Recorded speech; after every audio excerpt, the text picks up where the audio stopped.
Assalamu alaikum. I hope all of you are doing fine.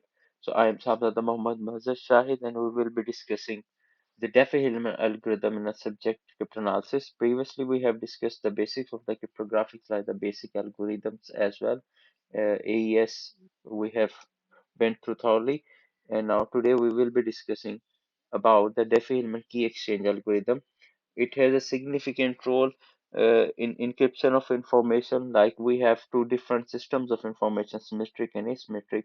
And for the sake of key exchange, we need to have a secure algorithm that can protect the key exchange, and Diffie-Hellman is one of them. अब इसमें अगर आप देखो objectives में, तो major जो है हमारे पास to understand the process of securely exchanging the cryptographic key over an insecure channel. इस सारे लेक्चर में हम जो चीज डिस्कस करेंगे कि इन केस आपके पास एक सिक्योर चैनल है ही नहीं, तो उसके ऊपर आपने कीज को भी एक्सचेंज करना है, तो how you you can do that, इस चीज को हम इधर डिस्कस करेंगे। तो मेजर ऑब्जेक्टिव हमारे लेक्चर का यही होगा। तो इसमें आगे फर्दर अगर आप देखो तो आपके पास मेजर दो तरह के क्रिप्टो सिस्टम्स आप पढ़ते हो, सिमेट्रिक इंक्रिप्शन पढ़ते हो, एसिमेट्रिक इंक्रिप्शन पढ़ते हो। सिमेट्रिक इंक्रिप्शन ऐसा इंक्रिप्शन सिस्टम जिसपे इंक्रिप्शन और डिक्रिप्शन के लिए सेम की को यूज किया जाता है, और at the other hand we have asymmetric encryption in which we use public and private key. Public key is deployed on a public server for the public access, and the private key is always kept secret to ensure the confidentiality of the information. अब इसमें अगर आप आगे further move करो तो DeFi Hillman major है क्या या इसकी एप्लीकेशंस क्या है। जब भी आप कभी इसको पढ़ोगे ना, तो इसमें मेजर जो चीज आपको नजर आएगी वो सिक्योर की एक्सचेंज है। लाइक आप जब भी सिस्टम में डिस्कस करते हो, आप अगर सिमेट्रिक इंक्रिप्शन फॉर एग्जांपल हम डिस्कस करते हैं, इसमें आपके पास सिर्फ एक ही की है, एक की है, वही इंक्रिप्शन के लिए यूज होगी, वही डिक्रिप्शन के लिए यूज होगी। तो उसमें जो मेजर इशू होता है वो ये होता है, how you with exchange the key. आप from party A to party B उस की को किस तरह से एक्सचेंज करोगे, ये एक्चुअल प्रॉब्लम होता है आपके पास। तो डेफी हिलमन एल्गोरिदम जो है वो इस प्रॉब्लम को एड्रेस करता है। ये अलाउ करता है दो पार्टीज को कि वो एस्टेब्लिश कर सकें एक शेयर्ड सीक्रेट की over a public channel without the need of prior agreement or sharing of secret information। कोई ऐसी information that is not supposed to be public, that is not supposed to be on insecure channel, उसको लाए बगैर ही ये आपको properly की exchange की जो है वो फैसिलिटी प्रोवाइड करता है, जिसका एक फीचर है। और यही क्रूशियल भी है सिक्योर कम्युनिकेशन के लिए। फॉर एग्जांपल अगर आप की को एक्सचेंज करते हो, तो अगर की ही किसी एडवर्सरी के पास चली जाती है, तो जो भी आप इंफॉर्मेशन एक्सचेंज करोगे that can be decrypted easily. तो इसलिए आपके पास एक जो मेजर एम डेफी हिलमन का है वो सिक्योर की एक्सचेंज है। फिर ये कॉन्फिडेंशियलिटी भी प्रोवाइड करता है। लाइक आपको पता है इंक्रिप्शन जब भी आप डिस्कस करते हो ना इंक्रिप्शन को, तो encryption is synonymous with the confidentiality. जब आप एक दफा शेयर्ड की जो है उसको एस्टेब्लिश कर लेते हो, आप सिक्योरली इसको क्रिएट कर लेते हो, उसके बाद आप अपनी इंफॉर्मेशन को इजीली यूज कर सकते हो, उसमें कोई ऐसा इशू नहीं आता आपको। तो ऑथेंटिकेशन भी ये प्रोवाइड करता है। ऑथेंटिकेशन एज सच इसका कोई मेजर फीचर तो नहीं है, पर जो हमारे पास साथ में थर्ड पार्टीज इन्वॉल्व होती हैं हमारे पास, या कुछ डिफरेंट क्रिप्टोग्राफिक सॉल्यूशंस होते हैं जिस तरह से डिजिटल सिग्नेचर होता है हमारे पास, तो वो हमें इस चीज में हेल्प आउट करते हैं कि हम लोग ऑथेंटिकेशन भी यूजर को प्रोवाइड कर सके। तो ये मेजर इसके जो एम्स में ये चीज आती है। फर्दर अगर आप देखो तो एक फॉरवर्ड सिक्वेंसी इधर मेंशन्ड है कि इन केस कभी आपकी कीज जो है वो कंप्रोमाइज हो भी जाती है, तो आपकी जो प्रीवियस कन्वर्सेशन हो चुकी है उसको डिक्रिप्ट नहीं किया जा सकता। ठीक है, उसको डिक्रिप्ट नहीं किया जा सकता। और इसके फिफ्थ पॉइंट अगर आप देखो तो बड़ी वाइड अडॉप्टेशन है इस चीज की। आप जब भी कभी देखोगे कि एक्सचेंज का नेम भी आता, तो आपको डेफी हिलमन ही बेसिकली जो है वो सुनने को मिल रहा होता है। और इसमें ये एसएसएल में, टीएलएस में, एसएसएच, आईपीसेक जो है उसमें, उन सब में ये प्रॉपरली यूज होता है आपके पास। तो ये इसकी मेजर एप्लीकेशंस है जिधर डेफी हिलबर्ट को आप देखते हो यूज होते हुए। अब मेजर इसने करना क्या, आपके पास जो हमने प्रीवियस डिस्कस किया उसको अगेन अगर रिवाइज आप कर लो कि आप समटाइम्स, मोस्टली बल्कि, सिमेट्रिक क्रिप्टो सिस्टम को यूज करते हुए की एक्सचेंज के लिए एसिमेट्रिक कैटेगरी को यूज करते हो। वही काम हम इस एल्गोरिदम में भी करने जाएंगे। कुछ प्राइम नंबर्स होंगे जिनको हम यूज करेंगे, कुछ फिर अपने प्राइवेट नंबर्स होंगे जिनको यूज करेंगे, फिर उन पे कुछ मॉड्यूल की कैलकुलेशंस करके डाटा को एक्सचेंज करेंगे और विद एग्जांपल करेंगे इंशाल्लाह, ताकि इजीली जो है आपको समझ आ सके। सपोज आपके पास दो लार्ज प्राइम नंबर्स हैं, एन और जी। जी को जनरेटर भी कहते हैं, इसकी प्रॉपर मैथमेटिकल डेफिनेशन होती है। एन आपके पास कोई भी प्राइम नंबर है, जी भी आपके पास प्राइम नंबर है। अच्छा, ये एक्चुअल में होते हैं काफी कॉम्प्लेक्स प्राइम नंबर्स, लेकिन हम इसको प्रॉपरली समझने के लिए जरा इजी एग्जांपल या स्मॉल प्राइम नंबर्स को यूज करेंगे। प्राइम नंबर्स अब ऑब्वियसली ऐसे नंबर जो खुद पे डिवाइड होते हैं या वन पे डिवाइड होते हैं, और इसमें जो दो वैल्यूज दी हुई है एक्स एंड वाई, ये दो कम्युनिकेशन पार्टीज जिसमें एक एलिस है एक बॉब है, वो अपनी प्राइवेट कीज को यहाँ पे चूज करते हैं। इसमें होता है ये, आप कोई भी दो नंबर्स को चूज कर लेते हो, रैंडम प्राइम नंबर्स को यूज कर लेते हो, देन मस्ट बी लार्ज, और उसके अलावा आप कोई भी दो सीक्रेट अपने नंबर्स चूज कर लेते हो, दोनों parties without telling each other कि मैंने क्या चूज किया है। एलिस अपना एक नंबर चूज कर लेगी और जो बॉब है वो अपना एक नंबर चूज कर लेगी, जैसा हमने इस एग्जांपल में फॉर एग्जांपल एलेक्स की वैल्यूज को एक्स देते हुए आगे 3 कर दिया और बॉब की वैल्यूज को वाई देते हुए आगे 5 कर दिया, और दो हमारे पास एन और जी प्राइम नंबर्स आ गए हमारे पास। अब प्राइम नंबर्स की साइबर सिक्योरिटी में या इंफॉर्मेशन सिक्योरिटी में बहुत सिग्निफिकेंस है। आपका जो मेजर एल्गोरिदम्स होते हैं आरएसए भी, वो भी प्राइम नंबर्स पर ही जा रहा होता है। तो अगर प्राइम नंबर स्ट्रांग होंगे, डेफी हिलमन एल्गोरिदम के की एक्सचेंज प्रोसेस जो है वो स्ट्रांग होगा, सिक्योर होगा। अगर प्राइम नंबर्स ही आप वीक चूज करोगे, तो इस चीज की बिल्कुल गारंटी नहीं है कि ये सिक्योर होगा, इसकी कम्युनिकेशन सिक्योर होगी, ये डाउनग्रेड नहीं हो सकेगा, इस पे टैक्स नहीं हो सकेगा। तो being cyber security professional, information security professional, crypt analyst, हम हमेशा रिस्क को ओपन रखते हैं कि हमारे पास जो रिस्क है वो एवरी टाइम एग्जिस्ट कर रहा होता है, हर टाइम एग्जिस्ट कर रहा होता है, तो उसके अकॉर्डिंग हम उसको एंटरटेन करेंगे। अब हमारे पास दो पहले नंबर्स हमने चूज कर लिए, एन और जी प्राइम नंबर्स, एक 7 ले लिया, एक ले लिया हमने 11, और एलिस ने एक सीक्रेट नंबर अपना चूज किया अपनी मर्जी से 3, और बॉम ने चूज किया वाई। ये हमने कोई कम्युनिकेशन चैनल के ऊपर बिल्कुल शेयर नहीं करना, ये हमने वैसे ही रखा हुआ है। तो हमारे पास ये चार वैल्यूज आ गई, और ये चार वैल्यूज ही आगे फर्दर हम कैलकुलेशंस करने के लिए यूज करेंगे। इधर अगर आप देखें तो हमारे पास आगे फर्दर दो कैलकुलेशंस हमने करनी है। एक तो ए वैल्यू है, एक बी वैल्यू है। जो ए वैल्यू है that is g of x mod n, और जो बी वैल्यू है that is g of y mod n. तो आप अगर इसको देखो तो आपके पास जो जी ऑफ एक्स है, जी आपने यहाँ पे सिलेक्ट किया हुआ है 7, और जो एक्स है वो हमारा प्राइवेट नंबर है, सीक्रेट नंबर है, उसको हमने सिलेक्ट किया हुआ है 3। तो जब इनकी कैलकुलेशंस होती है कंप्लीट मोड, मीन्स कि जब इसके डिवाइड होगा तो जो इसका रिमाइंडर आएगा उस वैल्यू को हम लेंगे, ठीक है। तो जब ये वैल्यू 343 मोड 11 आती है, तो इसका जो रिमाइंडर आपके पास बचेगा दैट वुड बी 2। तो इस कंप्लीट कैलकुलेशन के बाद जो ए की वैल्यू हमारे पास आ जाएगी वो 2 आ जाएगी। और इसी तरह अगर आप इधर बॉब के एंड पे देखो तो जी ऑफ वाई अगर आप लो तो जी अगेन 7 आ जाएगा, हमने शेड किया हुआ है। एन और जी जो है वो हमने शेड किया हुआ है दोनों पार्टीज ने, बट एक्स और वाई जो हमने बिल्कुल शेयर नहीं किया हुआ। अब जी ऑफ वाई पे जाओ, 7 रेस टू पावर 5 है, क्योंकि बॉब की वैल्यू वाई की, तो 5 ले ली। इसकी कैलकुलेशन करो, जब कंप्लीट कैलकुलेशन इसकी होगी तो बी आपके पास एक 10 बच जाएगा, रिमाइंडर आपके पास 10 बच जाएगा।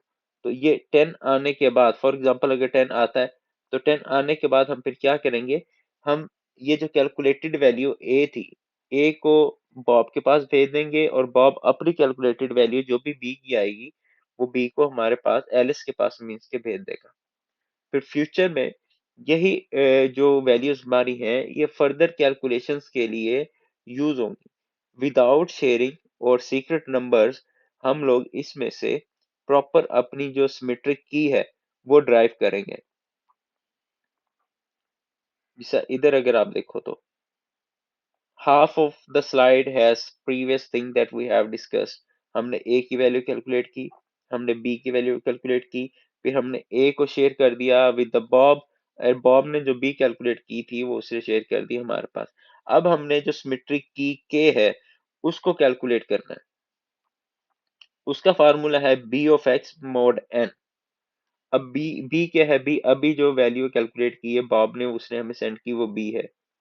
एक्स हमारा एलिस का यहाँ पे प्राइवेट नंबर है, दैट इज 3। ठीक है, तो इसकी जब कैलकुलेशन होती है तो के हमारे पास आ जाता है 10।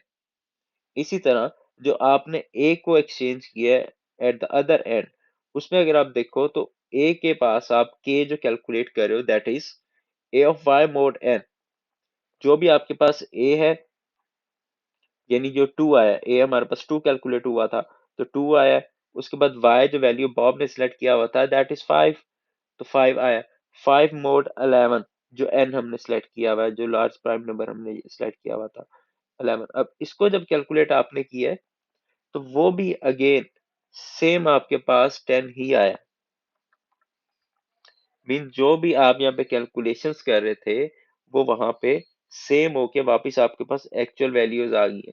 इसको अगर आप फर्दर डिक्रिप्ट करोगे चीजों को तो आपको पता चलेगा कि जब आप इसको स्टेप बाय स्टेप एक माइनर लेवल पे मल्टीप्लिकेशन करते हो तो इसमें जो एक्सपोनेंट्स होते हैं वो जस्ट स्वैप हो जाते हैं।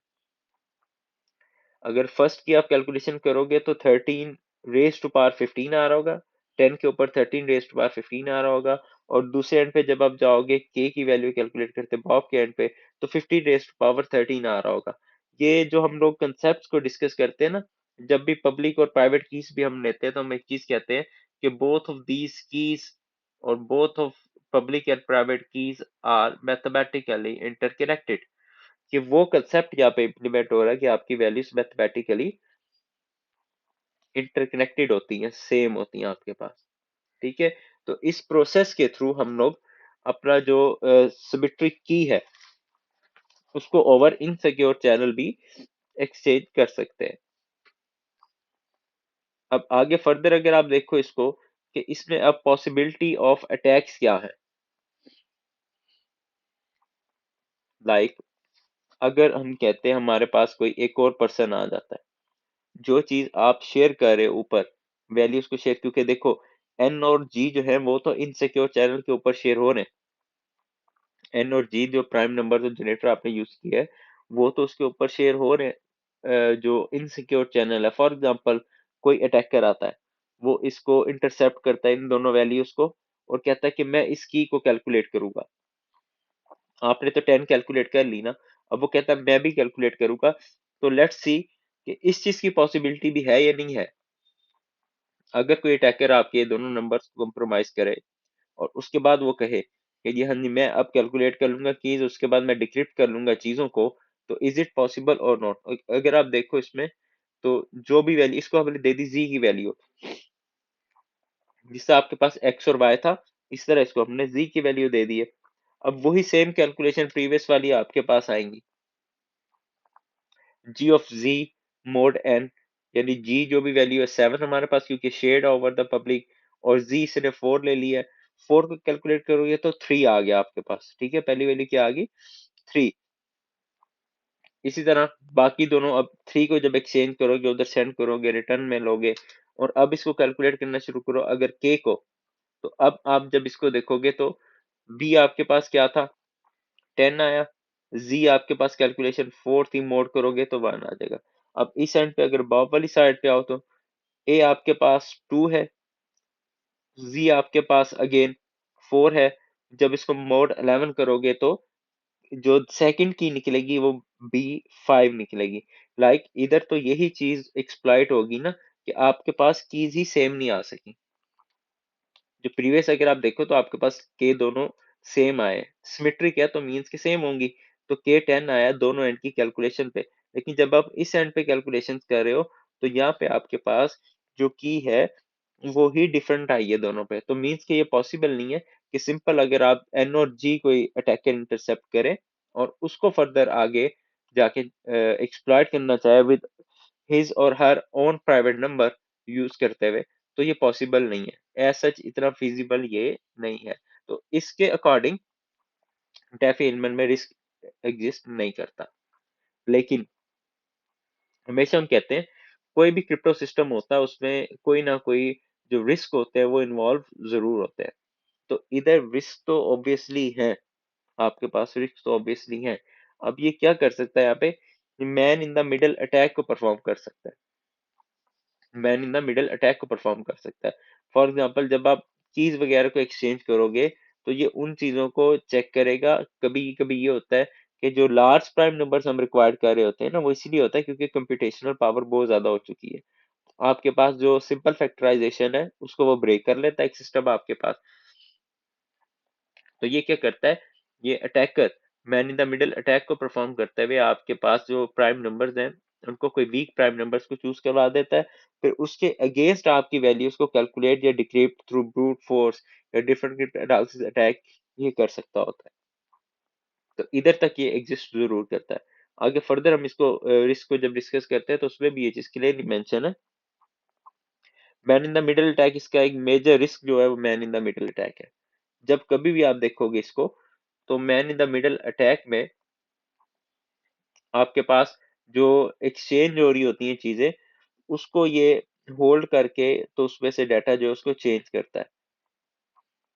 फॉर एग्जांपल इसमें होता क्या है, ये इंटरसेप्ट करके आपकी communication between Alice and Bob, ठीक है, posing as each party to establish separate key exchange with them। इसका रिजल्ट क्या आएगा, जब ये इंटरसेप्ट करेगा तो डिक्रिप्ट कर सकेगा ऑल इंफॉर्मेशन को without knowing. Inter between in between आ गए इन दोनों के, जो भी इंफॉर्मेशन आपकी एक जगह से दूसरी जगह एक्सचेंज होगी उसको ये प्रॉपरली हैंडल करके उसको आपके पास देखेगा और इसको फर्दर डिक्रिप्ट करके अपने पर्पस के लिए यूज कर लेगा। अब इसी में मैन द मिडल टैग जब डिस्कस करते हैं तो लॉग जैम एक वल्नरेबिलिटी इसकी बड़ी डिस्कस होती है। आई थिंक 2015 में ये रिपोर्ट हुई थी। लॉग जैम ये है कि ये अटैकर डाउनग्रेड करता है इंक्रिप्शन लेवल को, लाइक जो भी आपका इंक्रिप्शन लेवल चल रहा है ना उसको डाउनग्रेड करता है और उसके बाद फिर आपकी जो इंफॉर्मेशन है उसको कह लो कि प्लेन टेक्स्ट में कन्वर्ट कर देता है या डिक्रिप्ट कर देता है या पढ़ लेता है। तो ये इसकी एक वल्नरेबिलिटी हम डिस्कस करते हैं एंड पे जाके, फिर अगेन इसके कुछ क्रिप्टोनालिसिस एस्पेक्ट से जो अटैक्स वगैरह वो भी इसको डिस्कस करेंगे हम। अब इसमें होता क्या, एस्टेब्लिश कर रहा है एक सिक्योर कनेक्शन को पहले। फॉर एग्जांपल ये वल्नरेबिलिटी अकर क्यों करती है, क्योंकि जब इनिशियल हैंडशेक प्रोसेस आता है ना, इसका इनिशियल हैंडशेक प्रोसेस जो आपके पास आ रहा होता है उसमें ये फर्दर आपके पास अटेम्प्ट करता है कि एस्टेब्लिश कर ले एक सिक्योर कनेक्शन यूजिंग डिफी हिलमन की एक्सचेंज। तो इसके अंदर ही जब during the process of creation secure connection ये आपके पास इनक्रिप्शन के जो पैरामीटर्स होते हैं उनको अफेक्ट करता है through man in the middle attack. जब हैंडशेक हो रही थी, अगर आप दूसरे स्टेप में देखें, जब क्लाइंट और सर्वर निगोशिएट करते हैं इनक्रिप्शन पैरामीटर्स के ऊपर, उसमें एक जो पैरामीटर मेजर होता है वो लिखा हुआ कि साइज ऑफ प्राइम नंबर्स है। तो ये क्या करता है, इंटरसेप्टिंग बाय एन अटैकर में नीचे मेंशन किया हुआ मैंने कि जब ये इस तरह आपके पास नेगोशिएटिंग हो रही होती है तो उसमें ये man in the middle attack को प्रॉपरली इंप्लीमेंट करता है और फोर्स करता है कि वीकर प्राइम नंबर्स को यूज करो। क्योंकि जो वीकर प्राइम नंबर्स होंगे उनकी कैलकुलेशन इजी होंगी, वीकर प्राइम नंबर्स होंगे। अब वीकर की डेफिनेशन डिफरेंट भी हो सकती है ना, वीकर की डेफिनेशन में ये चीज भी आ सकती है कि ऐसे जो कि रीयूज्ड हो, बार बार यूज्ड हो रहे हो, बार बार चैनल पे ब्रेक हो चुके हो, तो उनको ये फोर्स करता है कि ये चीज आप कर लो। ठीक है, उसके बाद फिर डिस्क्रीट लॉगरिदम उसका जो है वो कंप्यूट करता है, क्योंकि अगर वो प्रॉपरली मैथमेटिकली साउंड नहीं है तो इसका डिस्क्रीट जो लॉगरिदम है वो इजीली कैलकुलेट हो जाएगा या मैथ जो होगा कंपैरेटिवली इजी हो जाएगा। ठीक है, तो उससे क्या होता है, जो अटैकर है कैन ड्राइव द सीक्रेट की यूज फॉर इंक्रिप्शन, क्योंकि वो वीक पैरामीटर्स के थ्रू गया था। इसमें फिर क्या करेगा, वो डाउनग्रेड कर देगा इसकी कम्युनिकेशन को और this allows the attacker to decrypt intercept the communication and potentially gain sensitive information. तो जब आपके पास की ही आ जाएगी, तो अगर आप देखते हो क्रिप्ट एनालिसिस में जो मेजर एम होता है वो ये नहीं होता कि आप सिर्फ एक दफा उसको डिक्रिप्ट कर लो इनक्रिप्टेड टेक्स्ट को, नहीं, हम बार बार उसमें कहते हैं हमारा जो मेन एम होता है that is to retrieve the key. ठीक हो गया। तो ये हमारे पास मेजर है, तो इसके बाद हम जो लॉग जेम वल्नरेबिलिटी है उसको एक्सप्लॉइट करते हैं। ये इसी की कंप्लीट एक्सप्लॉइटेशन की स्टेप बाय स्टेप गाइड थी जिसको हमने इधर यूज किया। अब रिस्क में इसमें फर्दर अगर आप देखो तो man in the middle attack तो एक देख लिया, प्री कंप्यूटेशन अटैक्स भी हैं।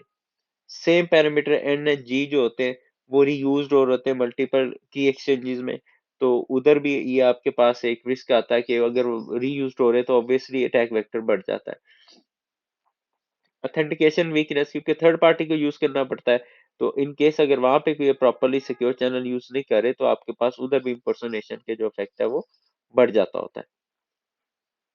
क्रिप्टो एनालिटिक्स में अगर डिस्कस करो तो ब्रूट फोर्स अटैक ऑब्वियसली हर क्रिप्टो सिस्टम के ऊपर ब्रूट फोर्स अटैक जो इम्प्लीमेंट हो सकता होता है, तो उसी की वजह से हम लोग इसमें ये चीज करते हैं कि आप प्रॉपरली इस चीज को बैलेंस करो कि आप कंप्यूटेशनली इतने हाई नंबर्स को यूज करो कि आपकी जो की स्पेस है वो वेरी लार्ज हो और जो ब्रूट फोर्स अटैक है वो एक लिमिटेड हो जाए वहां पे।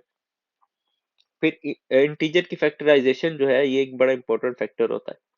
अगर आप ऐसे इंटीजर यूज करें जिनकी फैक्टराइजेशन इजी है या जिनकी फैक्टराइजेशन इस चीज को अलाउ करती है कि यूजुअल मशीन जो है उसको कैलकुलेट कर सके, तो इसमें भी आपके पास ये रिस्क एग्जिस्ट करता है कि आपकी जो कीज की कैलकुलेशन है वो हो सके।